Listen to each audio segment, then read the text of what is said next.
خادم حسین رضوی جو تحریک لبیک کے امیر ہیں، ان کو بغاوت اور دہشت گردی کے جرم میں لاہور کے تھانہ سول لائنز میں چارج کر دیا گیا ہے۔ نہ تم صدمے ہمیں دیتے نہ ہم فریاد یوں کرتے، لیکن وہ منگ پناہ محمد بخشا بے پرواہ جنابوں، تم نے حضور سے بے وفائی کی، اب بتاؤ نہ تم صدمے ہمیں دیتے نہ ہم فریاد یوں کرتے، نہ کھلتے راز سر بستہ نہ یوں رسوائیاں ہوتی۔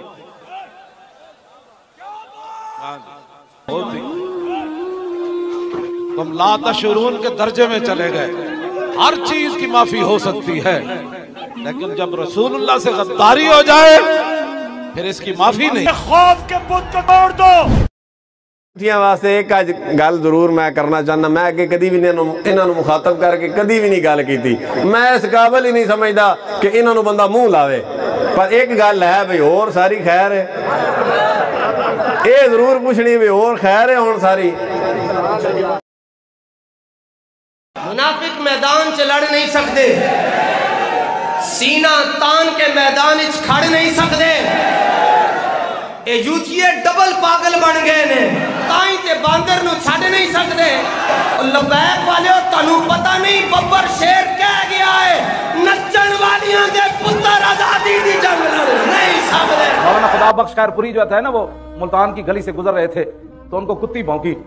تو مولانا دیکھ کر چلے گئے، واپس آئے تو کتی مری ہوئی تھی، تو آپ لوگوں نے کہا حضرت آپ نے بدوا دی اس کو؟ فرمایا نہیں میں نے اس کو کوئی بدوا نہیں۔ آپ کتیا کے پاس کھڑے ہو کر فرمان لگے کتیا میں نے تجھے کچھ نہیں کہا، یہ تو میرے خدا غیور سے برداشت نہ ہو سکا کہ تو اس کے بندے کو بھونکی کیوں ہے؟ اور انہوں نے سمجھا تھا کہ لبیک ختم ہو گئی، میں نے کہا نہیں، ورفعنا لک ذکرک کا ذمہ خود میرے مالک نے لیا ہے، اور ہم ان کے لیے یہی، میں ہمیشہ ان کے لیے یہ دعائے جلال کرتا ہوں، یا اللہ جنہاں کریک ڈاؤن دا آرڈر کیتا، جیڑے آرڈراں تے چل کے جنہاں ظلم کیتا، انہاں نو دنیا آخرت ایہو جا برباد کر کہ انہاں دیاں نسلاں میں یاد رکھن کہ دین اسلام دے خلاف حرکت کرن والے نو تو کیوں جی سزا دیندا۔ ہاتھ چک کے بددعا کرو انہاں دے خلاف، جنہاں آرڈر کیتے یا اللہ انہاں نو بھی ذلیل کر، تے جنہاں آرڈر تے عمل کرایا یا اللہ انہاں نو بھی برباد کر، تے پاکستان نو تا صبح قیامت سلامت رکھ۔